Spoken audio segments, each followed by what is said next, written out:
Boa noite, gente. Paz seja convosco para todos. A gente vai começar mais uma aula, né? E nessa aula a gente vai começar a falar sobre um assunto novo. O título do assunto tá aí no slide: Vida de Cristo e Espiritualidade. Eu tô seguindo o roteiro de estudos do ITQ, que é o Instituto Teológico Quadrangular, para a gente poder estar crescendo no nosso aprendizado, né? Crescendo na nossa vida espiritual. E hoje a gente vai aprender um pouquinho. É claro que assim, essa aula, como o tema é um tema extenso, a gente não vai dar esse assunto todo em uma aula só. Então, possivelmente, a gente deva dividir em mais uma aula ou mais duas, né? De acordo com a necessidade.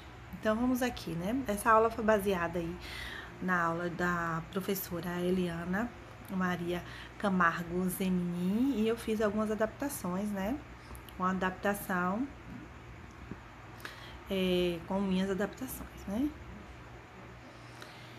Então, Jesus, né?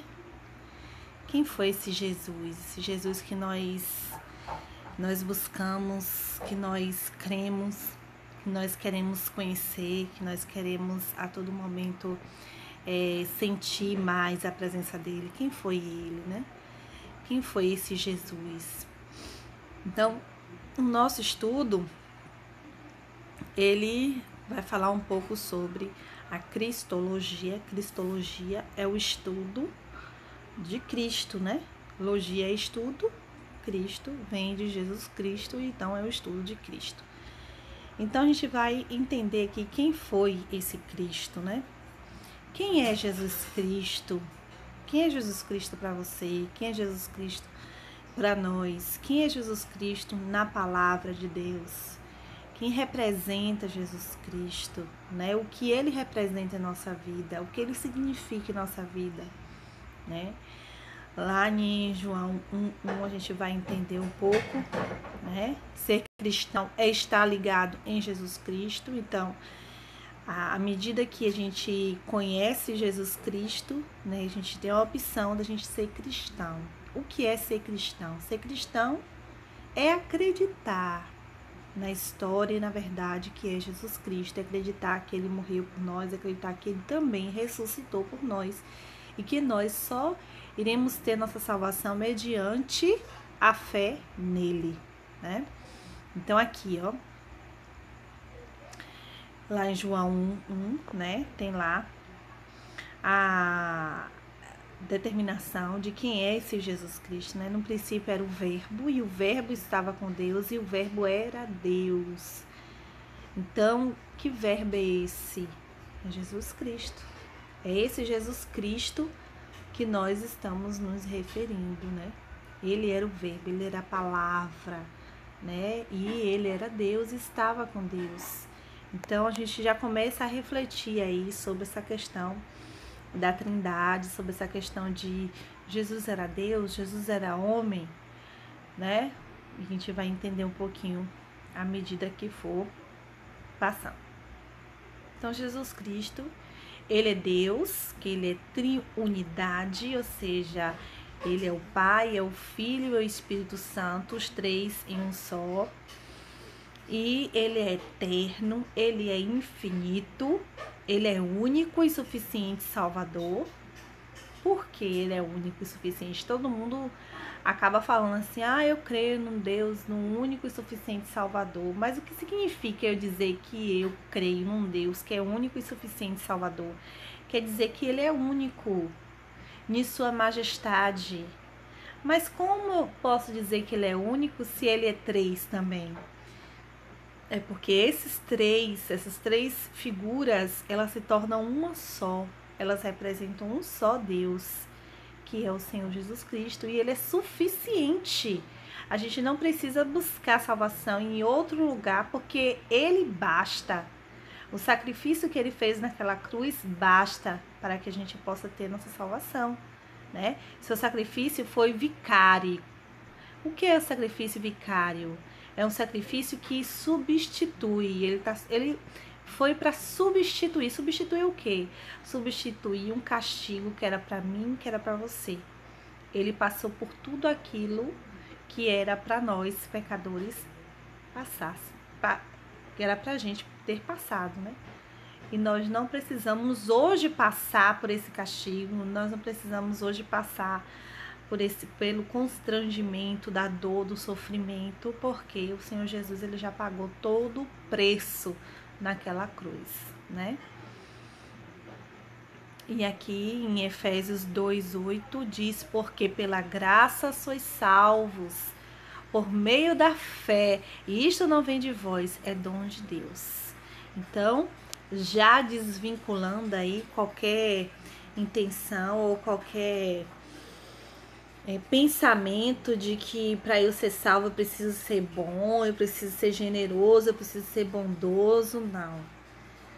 A salvação, ela é de graça, ela é um dom que vem de Deus, ela não vem de você. Você não é salvo por causa do seu merecimento, você não é salvo por causa do que você tem. Você é salvo por causa de Deus, pela misericórdia do Senhor, porque o Senhor quis te salvar. É de graça, né? É dom que vem de Deus. A pessoa de Jesus Cristo, quem foi essa pessoa de Jesus Cristo? Ele veio da semente da mulher, tá lá no livro de Gênesis 3:15, né? Que ele foi gerado no ventre de Maria, pela graça do Senhor Deus. Jesus Cristo, ele representa também Yeshua, que significa o quê? Salvador. É o Senhor Adonai, que é uma divindade, é Deus. Ele está representando aqui que ele é Deus. Cristo é uma palavra que vem lá do grego, né? Do vocabulário grego. Messias, do hebraico Mashiach, ungido, né? Porque ele é ungido, ele é separado, ele foi ali determinado para ser o nosso Salvador. Siló, apelido do Messias, está lá no livro de Gênesis. Essas referências que eu coloquei aqui, né, que eu deixei aqui, que foi a professora que fez esse slide e ela colocou, são referências que são importantes a gente estar observando, a gente estar lendo. Mas se eu for parar para ficar lendo cada referência, o vídeo fica muito extenso. Então, o que você faz? Você dá pause, aí você pega a Bíblia e você vai ler essas referências, certo? Você vai fazer leitura bíblica, porque esse vídeo não é um vídeo só de você ficar assistindo, deitado, é um vídeo para você estar assistindo, estudando a palavra do Senhor. Então, toda vez que você for pegar o vídeo para assistir, pega a sua Bíblia, pega um caderninho de anotação, vai lendo, vai conferindo, vai vendo se eu tô falando a verdade, vai conferindo, qualquer coisa você coloca nos comentários, amém? Ele será chamado maravilhoso, conselheiro, Deus poderoso, Pai eterno, príncipe da paz. Tá lá em Isaías 9:6, né? E ele será chamado de quê? Maravilhoso. Por quê?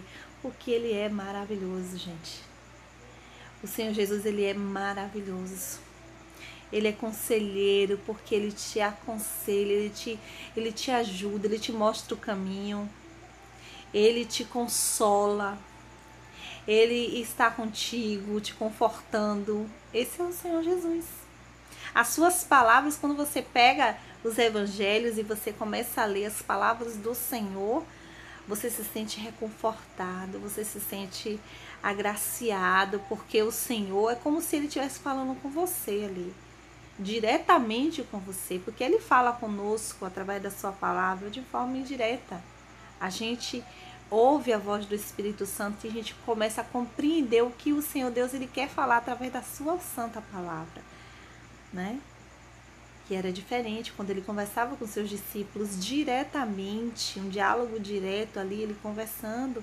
Mas quando a gente começa a conhecer o Senhor Jesus, a gente começa a conversar com ele, a gente acorda conversando com ele, a gente caminha conversando com ele. E a gente cria uma intimidade com Deus tão grande que é assim maravilhoso. E a gente percebe que ele é o quê?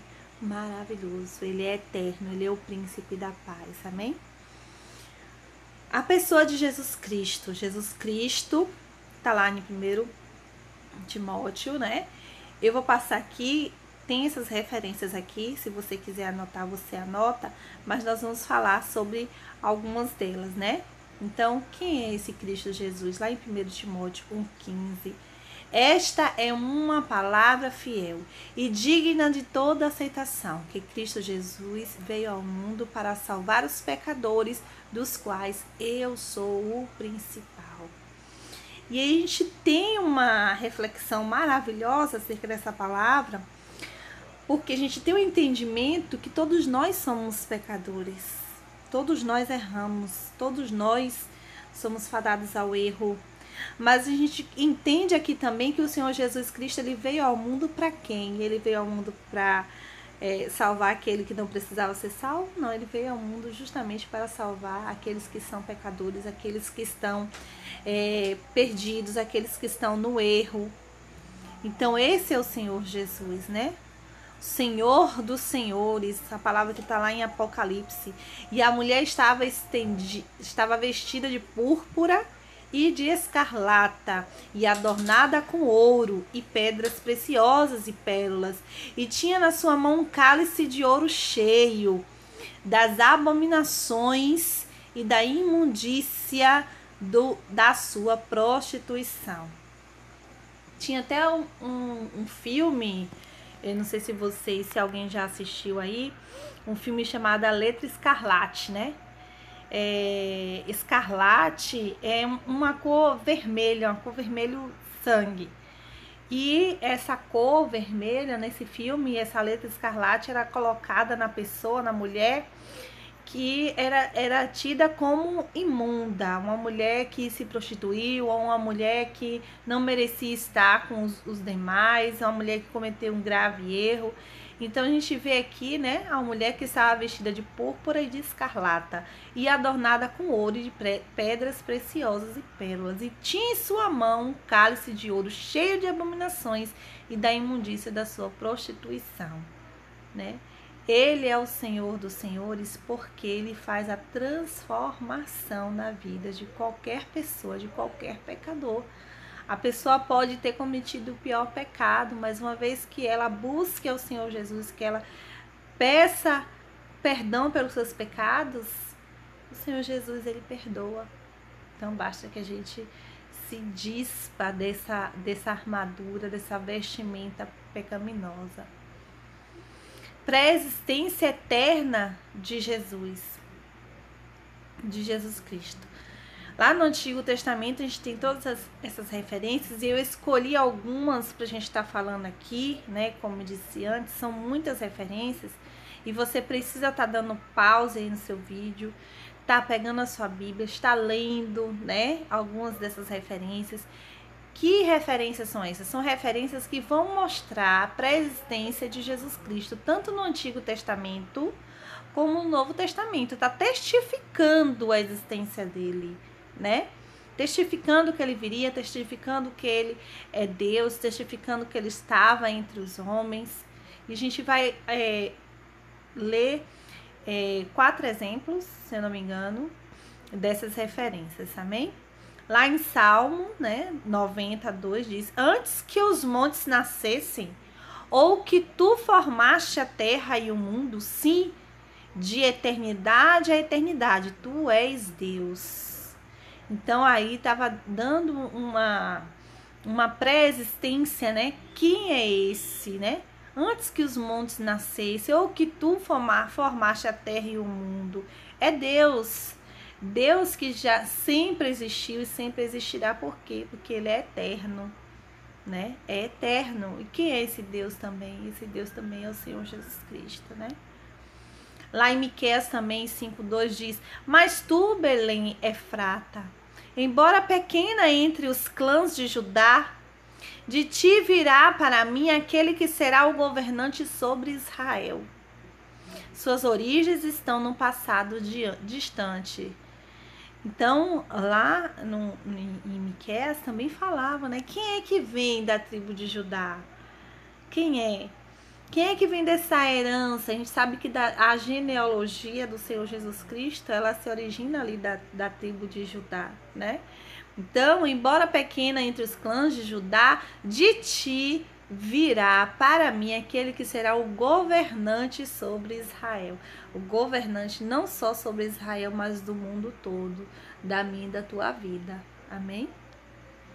Lá em João também, João 1,12 diz: contudo, aos que o receberam, aos que creram em seu nome, deu-lhes o direito de se tornarem filhos de Deus. Então perceba aqui, ó, que no versículo anterior, que está lá no Antigo Testamento, antes da vinda, né, do Senhor Jesus Cristo, a gente vê aqui falando que ele seria governante de Israel, né? Mas já cá em João, já no Novo Testamento, diz assim que todos aqueles que crescem no nome dele iria dar o direito de se tornarem que filhos de Deus.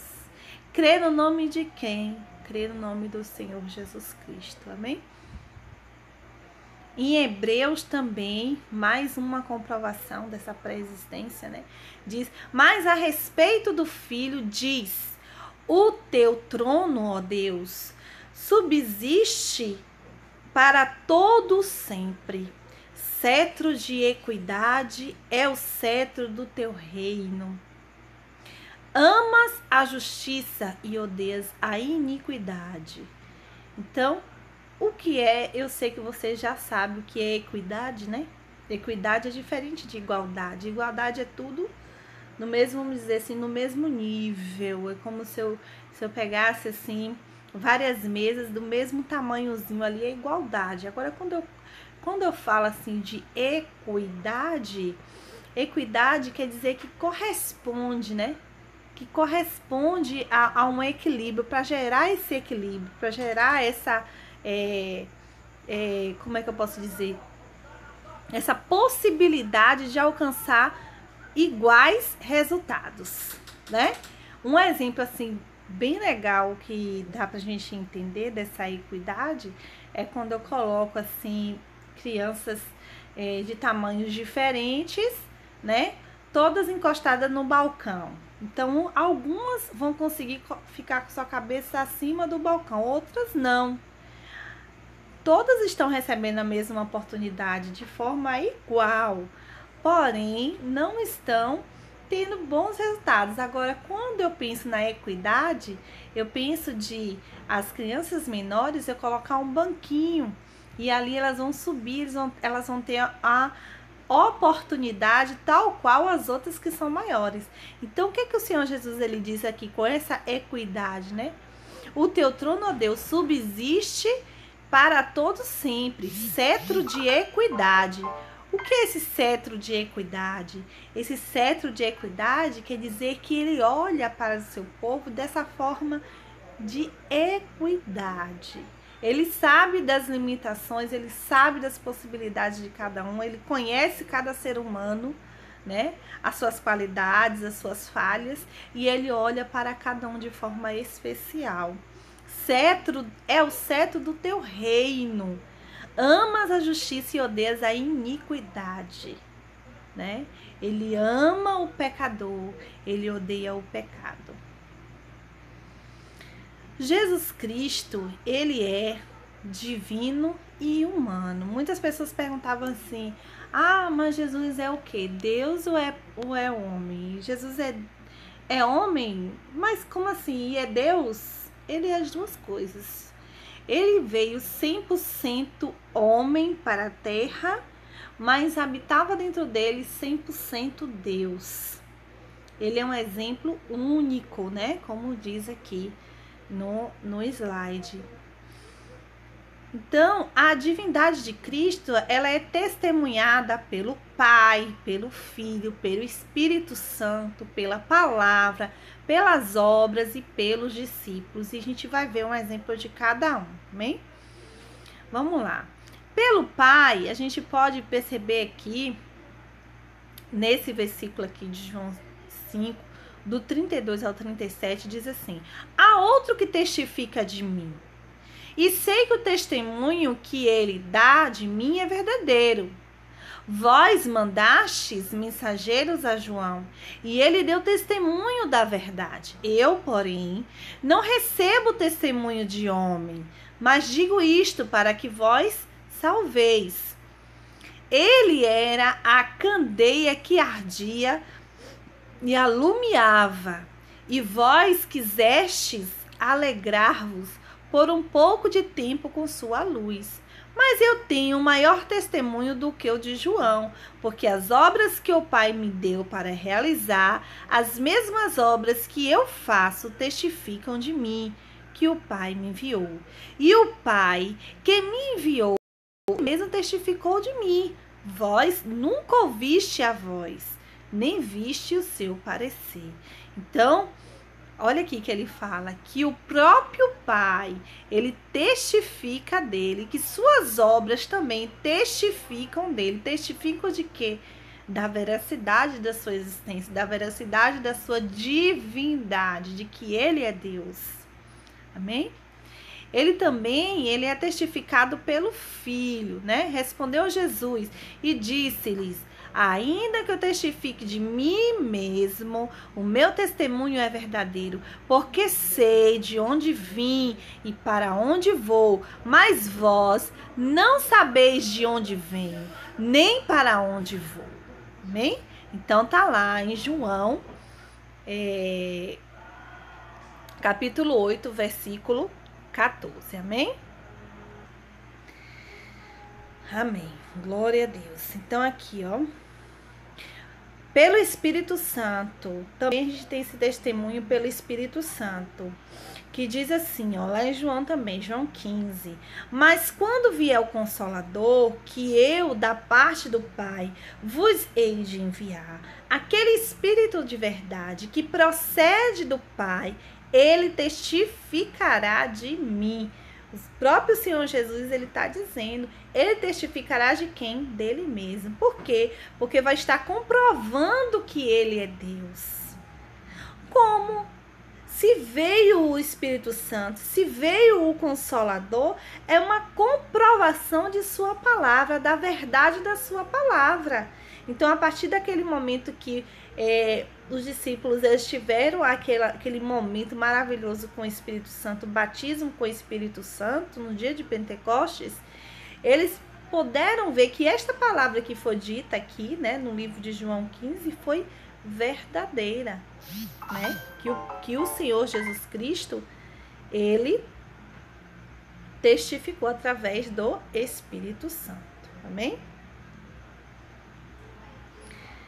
Também através da sua palavra, lá no livro de João também. Filipe achou Natanael e disse-lhe: havemos achado aquele de quem Moisés escreveu na lei e os profetas, Jesus de Nazaré, filho de José. Olha que maravilha. Então, Moisés já havia falado, né, lá no Antigo Testamento, já estava ali dizendo, né, avisando que o Messias viria, que o Salvador viria, que ele seria enviado por Deus para salvar toda Israel. E aí essa palavra, né, foi testificada, né? Olha só como no livro de João é citado, né, partes de livros anteriores, né? Essa citação fazendo referência ao que foi dito anteriormente, comprovando a própria palavra de Deus, né? Através também das obras, né? Pelas obras. E Jesus lhes respondeu: meu Pai trabalha até agora e eu trabalho também, né? Ele diz que o Senhor Deus, ele trabalhava até aquele momento, que ele também trabalha e ele continua trabalhando, né? Por nós. Pelos discípulos também, a divindade do Senhor Jesus é testificada também pelos discípulos, a gente vê também em João, e vós também testificareis, pois estivestes comigo desde o princípio, né? Eu já até comentei em algum dos vídeos aqui, que eu assim fico maravilhada quando eu imagino que eles tiveram a oportunidade de conviver fisicamente com o Senhor Jesus Cristo, tiveram a oportunidade de presenciar as maravilhas que Deus fez ali, né? fisicamente, ouviram a voz dele, sentaram com ele, conversaram com ele, né? Então, eu imagino que tenha sido uma alegria tremenda, né? E também, né? Por que não, né? Eu adicionei aqui a ciência. Por que não a ciência comprova? A ciência comprova, né, a divindade do Senhor Jesus, né, à medida que vai estudando os artefatos históricos. Olha só o que diz assim: diversos estudiosos afirmam que, do ponto de vista metodológico, parece bastante claro que ele realmente existiu, garante André Chevitarese, professor do Instituto de História da UFRJ e autor dos livros Jesus Histórico, uma brevíssima introdução, e Cristianismos, questões e debates metodológicos. Para os pesquisadores, o que comprova de modo incontestável a existência de Jesus são diferentes pessoas que viveram em épocas e locais distintos sem a possibilidade de terem tido contato umas com as outras. Fizeram relatos extremamente semelhantes. É o que chamam de múltipla confirmação. É uma prova incontestável, né? Na arqueologia, na história, né? Na história científica, quando essas coisas acontecem, são provas incontestáveis.